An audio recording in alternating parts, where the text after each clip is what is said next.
আর যদি London, new York বা Paris, বার্লিনে এমন একটা হামলা হতো, তাহলে কি বিশ্ব এতটাই নিশ্চুপ থাকতো?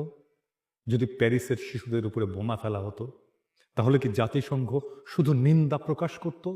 যদি ওয়াশিংটনের হাসপাতাল ধ্বংস হয়ে যেত, তাহলে কি বিশ্ব চুপ থাকতো? যদি লন্ডন শহরে একটা স্কুলে ৩০০ শিশু নিহত হতো, তাহলে কি বিশ্ব উদ্বেগ প্রকাশ করেই থেমে যেত? না, তখনই বিশ্ব মানবতা জেগে উঠত, তখনই জাতিসংঘ চিৎকার শুরু করত। কিন্তু যেহেতু এই হত্যাযজ্ঞ গাজায় হচ্ছে, তাই বিশ্বের বিবেক ঘুমিয়ে আছে। কিন্তু এই নীরবতা কি চিরকাল থাকবে?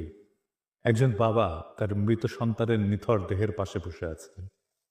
শিশুটির হাতে আঁকা ছিল একটা ছবি, একটা সূর্য, একটা ঘর আর একটা ছোট্ট পরিবার। কিন্তু সেই ঘর এখন ধ্বংস হয়ে গেছে। সেই বাবা এখন নিঃস্ব। তার চোখ দিয়ে অশ্রু ঝরছে না, কারণ গাজার মানুষ এত কেঁদেছে যে তাদের চোখের পানিও শুকিয়ে গেছে। তিনি শুধু একটাই প্রশ্ন করেছেন, কবে থামবে এই গণহত্যা? ইসরায়েল কি চায়? ইসরায়েল জানে তারা যত বেশি ফিলিস্তিনিদের হত্যা করবে, তত সহজ হবে তাদের দখলদারি।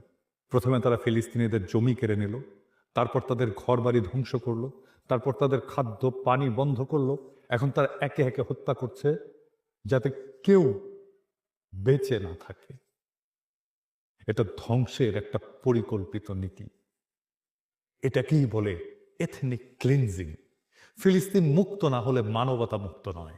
গাজা পুড়ছে, কিন্তু শুধু গাজা নয়, এই আগুন একদিন পুরো বিশ্বকে গ্রাস করবে। আজ যদি ফিলিস্তিন মুক্ত না হয়, তাহলে মানবতা কোনোদিন মুক্ত হবে না। আর যদি গাজার শিশুরা বাঁচতে না পারে, তাহলে পৃথিবীর কোনো শিশুই নিরাপদ নয়। আজ যদি আমরা চুপ থাকি, তাহলে একদিন আমাদের ঘরেও আগুন লাগবে, তখন কেউ আমাদের